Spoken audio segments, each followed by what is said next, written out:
G'day, and welcome to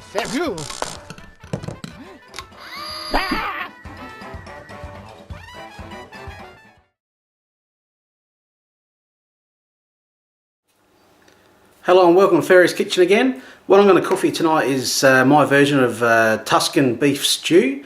I actually got this recipe off my mum and just changed it a little bit. So I'll just show you the ingredients and then we can start to cook.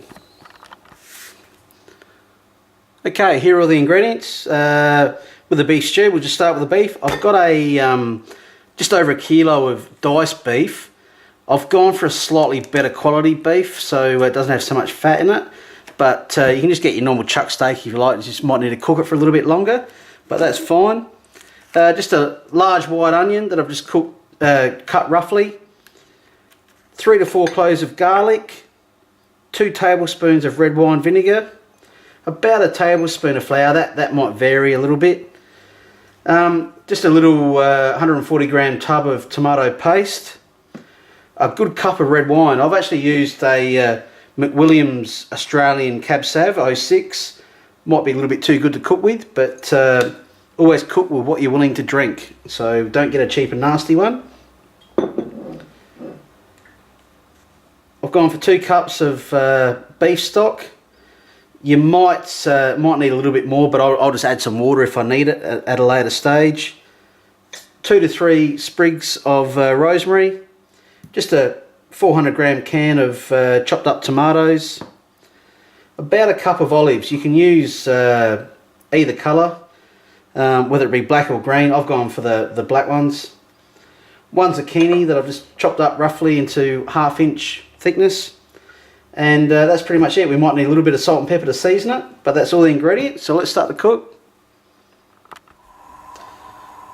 Okay, so the first thing we're going to do, just in one of your favourite pans, we're just going to brown off the steak.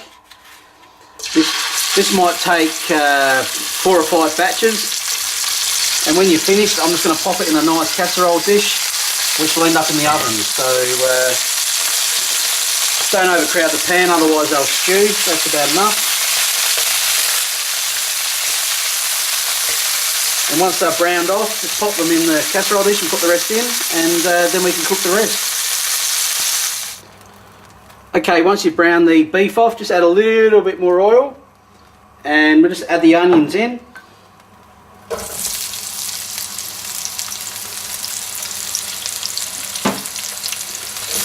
And while you're doing this, probably turn your oven on to about 180 degrees, medium to high heat, just for when you pop the casserole dish in, so it's all ready to go. And just brown the onion off for a couple of minutes, and then we're ready to add the garlic. Okay, after a couple of minutes, just pop the garlic in. Really, the garlic only needs about a minute in there anyway.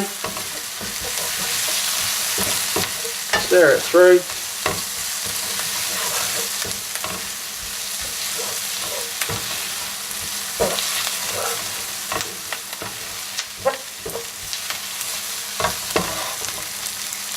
Then we can add the red wine vinegar.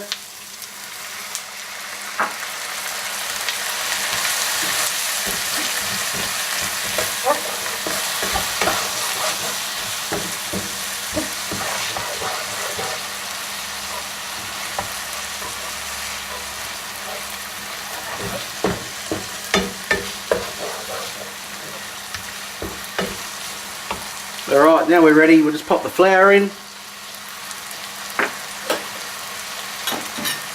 The tomato paste.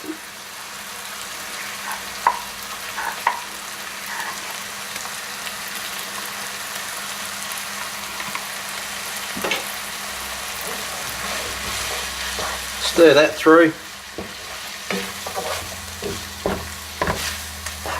Probably clag up a little bit because of the flour at the stage, but we're going to add some liquid in a minute.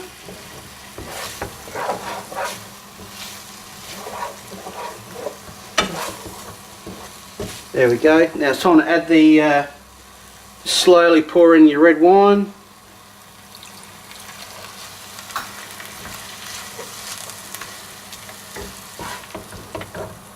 And once again, like I said earlier, make sure you use a good red wine. Don't use a $5 bottle because it will just make it taste average.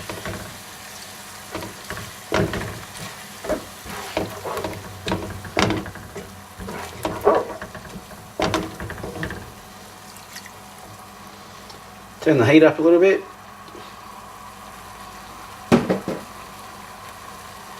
Just add the beef stock as well.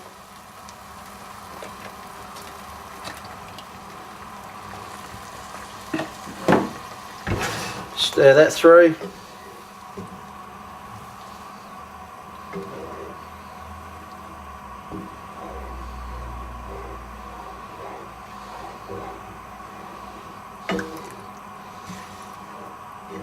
And just bring it to the boil, and then we're going to add it to the casserole dish. Okay, once the liquid is boiled, we'll just pour it into the casserole dish.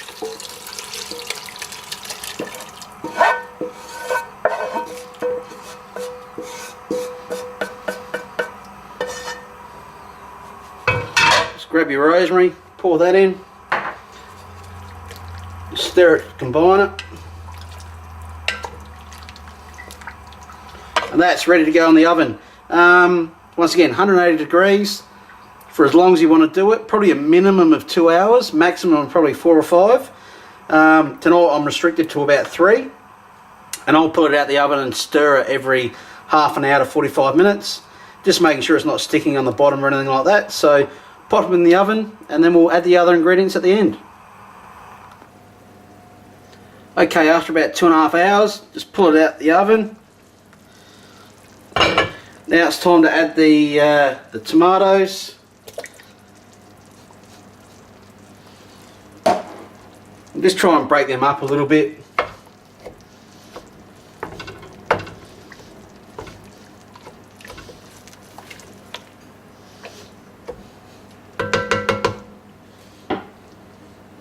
Pop the olives in.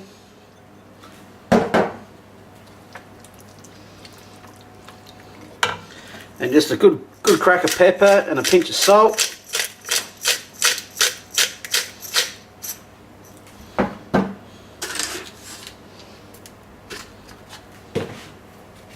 Then what we do, we pop that back in the oven for about half an hour, and it'll just make the liquid a little bit thicker. And in the meantime, cook up your potatoes so you can make a mashed potato base, and that's pretty much it. Okay, after about another half an hour, it should come out looking roughly like this. Nice and dark, rich and thick, and full of flavour. So now we're ready to plate up. I've just finished my nice peppery mashed potato. So I'll just show you the finished product. So there we go. There it is, Tuscan beef stew. It is packed with flavour because of the garlic and the red wine and everything like that. You'll thoroughly enjoy it, so I hope you try it. Thank you. Hey, thanks for watching, and be sure to subscribe. See you next time.